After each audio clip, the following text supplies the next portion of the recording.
Hi everyone, my name is Muhammad FIKRI bin OTHMAN. I am from FTMK BITC S1G2 and my metric number is B031810079. Hello everyone, I'm going to explain to you about a Wireshark. Wireshark is a free and open source packet analyzer. It is used for network troubleshooting, analysis, software and communication, protocol development, and education. Originally named Ethereal, the project was renamed Wireshark in May 2006 due to the trademark issues. Is Wireshark legal? Shaving razors are legal. What becomes illegal is when you threaten or use it as a weapon. Wireshark is legal. It is become illegal when you monitor a network that you don't have authorization to monitor. Wireshark is totally legal to use and analyze the network traffic. Is Wireshark safe? Yes, it is safe to install so long you get it from a trustworthy source. Probably Wireshark is safe for preferences. Same for WinCap, which is a Windows port of the LiveCap capture library. You will not see anyone else's packet, just your own. What kind of tool is Wireshark? Wireshark is an open source tool for profiling network traffic and analyzing packets. Such a tool is often referred to as a network analyzer, network protocol analyzer, and a sniffer.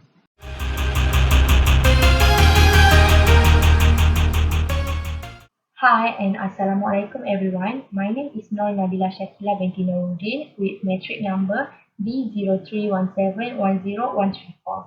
In this video, my group members and I will make a tutorial video on analyzing network traffic activities by using Wireshark. Basically, Wireshark is a free and open source packet analyzer. It is used for network troubleshooting, analysis, software, and communication protocol. Users get to see all the traffic visible on the specific network. First of all, you have to download Wireshark from its website. Then you can choose any network that you wish to capture. As you can see, there's a lot of packets that Wireshark managed to capture. Afterwards, you can stop it from capturing packet by clicking on the red rectangle on your upper left side. You also can view all the packets that Wireshark captured earlier. So, I'm going to share to you about IPv6 Environment Priority. IPv6 typically uses Ethernet as its transport protocol. This is the example traffic. First of all, we have to search for IPv6 only. You can click any packets that Wireshark already captured for you. You can also look at the properties. Here, you can look. There is the interface ID. There are also the encapsulation type.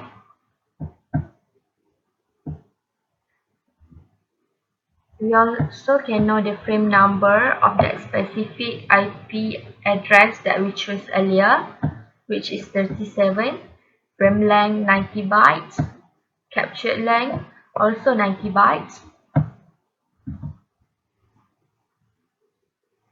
And then there is about the Ethernet protocol. Here we could see the destination and the source of the packets.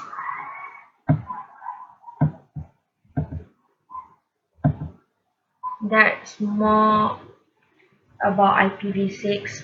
So there's a lot of information that you can get from the packets that you click from the Wireshark. You also can know more about Internet Protocol version 6, and here also got the ICMP of the packet.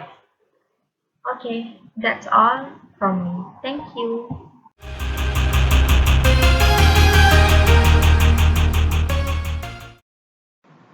Assalamualaikum. Hello guys.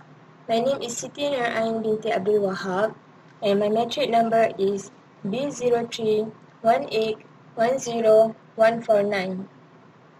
Today, I will show you how to capture FTP using Wireshark. First of all, I will explain about FTP. FTP stands for File Transfer Protocol. Standard network protocol used for transfer of computer files between a client and server on a computer network. It is built on a client-server model architecture using separate control and data connections between the client and the server. Now, we open the Wireshark. As you can see here, there is Ethernet, Wi-Fi, local area connection 3 and 4, and we will use Wi-Fi. As we can see here, the Wireshark is start capturing from Wi-Fi. We go to the command prompt and enter the command ftp.cdc.gov.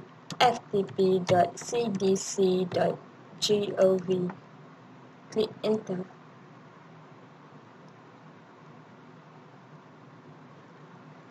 As we can see here, it's already connected to ftp.cdc.gov and the command is successful. We need to enter the user and I will use anonymous. The anonymous access allowed and we will enter the password. Okay, the user already logged in. We will type dir command, which is directory, and enter. The port command is successful. The data connection already open. Transfer starting. We can see the RWX here, which is R for read,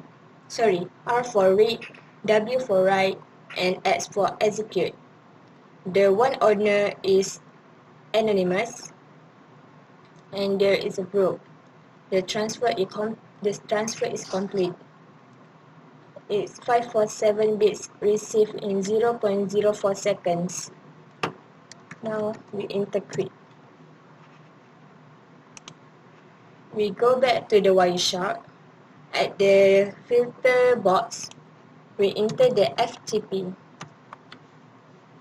As we can see here, there is time, source, destination, protocol, length, and information.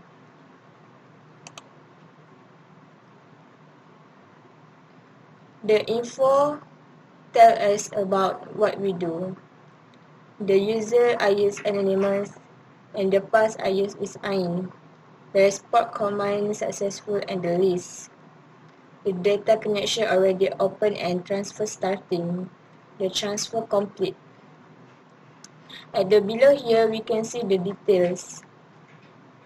There is frame 114 and the other details. We can see here the frame, the protocol in frame, and we can see another which is Ethernet 2, the Internet Protocol version 4 or IPv4, the Transmission Control Protocol, and the File Transfer Protocol, which is 220 Microsoft FTP service. That's all from me. Thank you.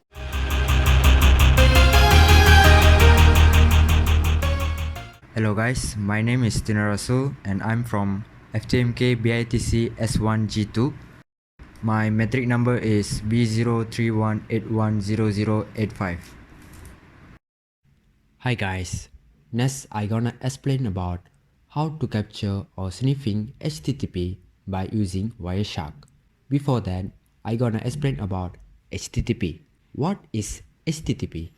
HTTP stands for Hypertext Transfer Protocol, and of course, that's the protocol for transferring hypertext. But you might think, what is hypertext? If we think of an article and normal kind of text that we see every day, basically if normal article look like this one. It has a little maybe a text kind of up, down, below, and there is nothing to it. But let's now have a look at what is different between a normal text and a hypertext. So this one, if want to make it into hypertext, we should add something to it. And that is something that we have seen many times, and that's linking to other related pages. That's the difference between a normal text and a hypertext.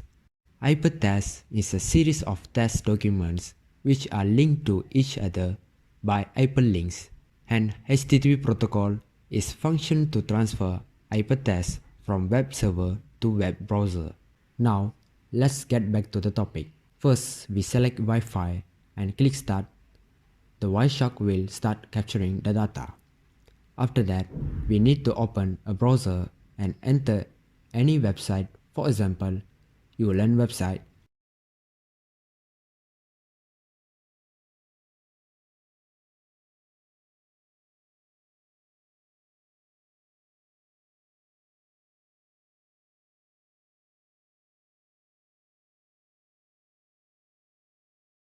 After that, we open back the Wireshark and stop capturing the data.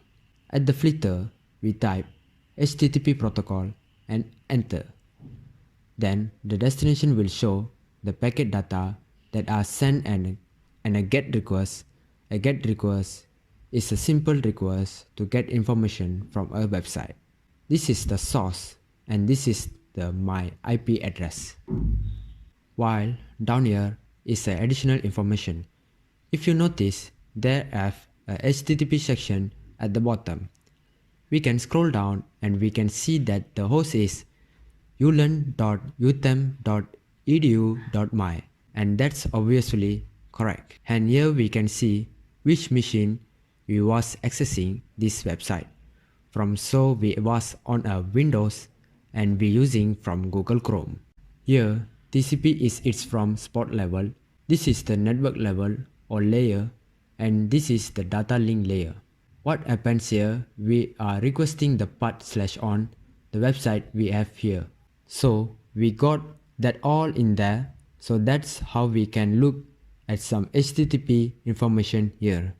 There is a few different ways to use this filter. So for example, if we wanted to look at all of the packets that are coming from this source right here, this source IP address, we can right click on this packet and we apply as filter, then choose and selected.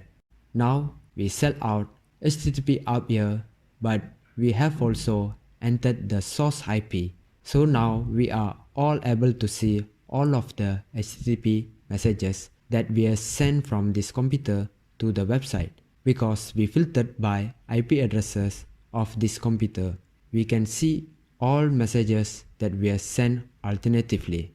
That's all for the capture or sniffing HTTP by using Wireshark.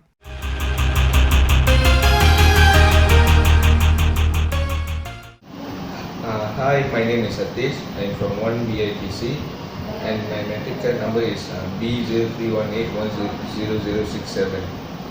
Good evening everyone. Today I'm gonna make a video about how to do file sharing with Wireshark. First, what is file sharing? File sharing is the public or private sharing of computer data or space in a network with various levels of access privilege. File sharing can also mean having an allocated amount of personal file storage in a common file system. And now I'm gonna do file sharing with Wireshark. Okay, this is Wireshark. So first you need to connect to a network, and I'm using Wi-Fi. So click Wi-Fi, and then this is the Wireshark's platform.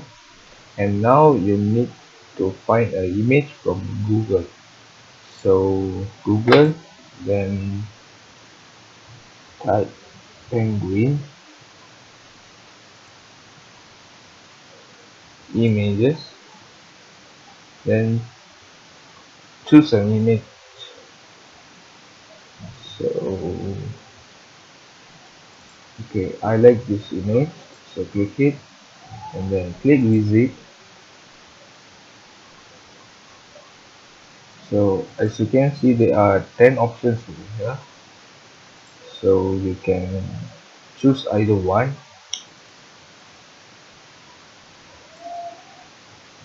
Okay, I think I'm gonna choose the penguin.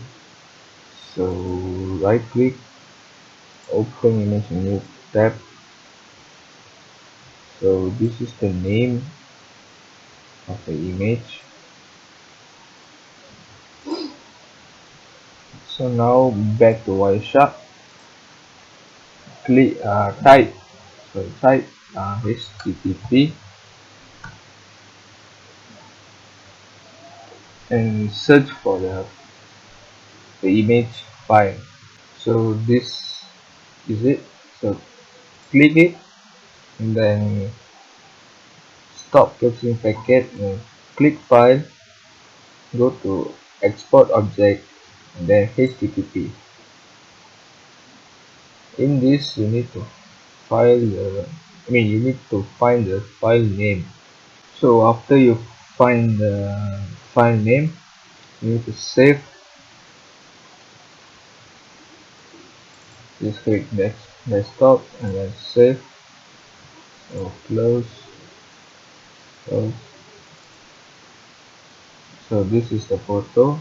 So the photo need to be same name as the as as in Google. So penguin empire little baby. So same goes to this image over here. So that's all from me. Thank you and goodbye.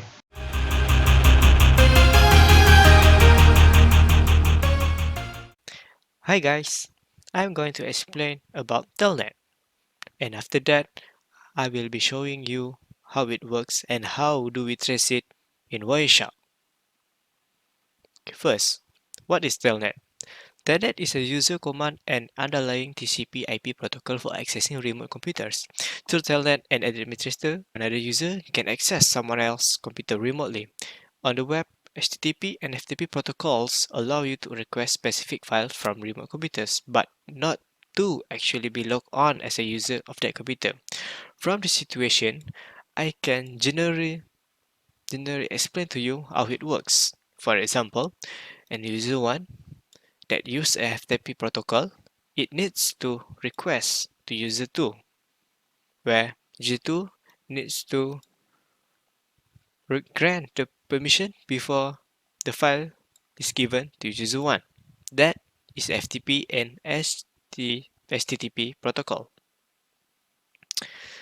So from there, with Telnet, you log on as a regular user with whatever privilege you may have been granted to the specific application and data on that computer. So we can say that user 1 have been granted by the server a privilege which make it powerful enough to access user 2 without waiting for permission, which is user 1 will request the data from user 2 and have that data without waiting for the permission.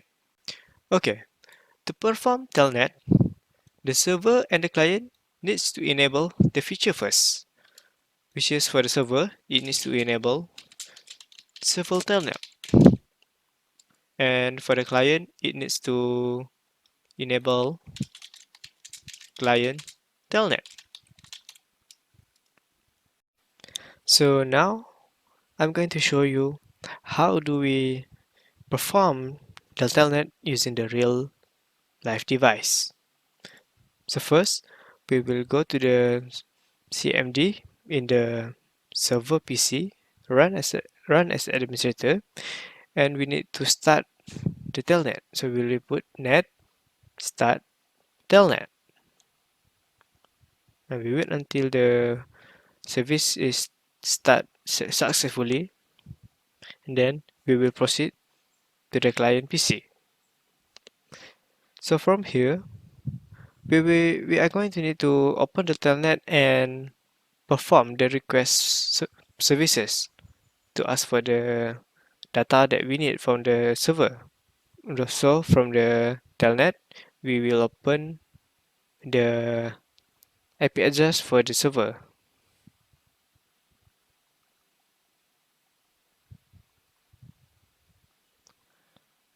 So by using Telnet, we were given the privilege of having the username and the password, so we can just directly log in into the server. So this is the session mode. So we are going to need to change it into the command mode so we can proceed using the command line procedure. So we can see from the Google that the instruction to change the command is using the control plus and right bracket. So we just insert it in the telnet. So we just, for confirmation, just press Y. So when we enter the command line, we can just start requesting for the data. We can start by putting the command line send and insert the what we want to send. So for example, we will send this is the data. Then we will proceed into the Wireshark. Wireshark, we will go to the interface list and we want to use the LAN 2 and we start capturing the data. So after we start the capturing, then we can proceed requesting for the data to the server. So we let the Wireshark to run for a few seconds and then we click stop. Then we can just go filter telnet. And we can see there are two packets that was shown, the telnet. And to expand it, we can right click and click follow TCP stream. From here, we can see that the data that has been sent, that has been encrypted and sent from server to the client. So we can see a description by clicking this. This is into the Internet Protocol. And the source is the server IP. And the destination is the client IP. So this is the process of the telnet that have been shown by the images earlier in this video. So you can see the telnet, the data that we have made, that this is the data. So that is all from me. Thank you.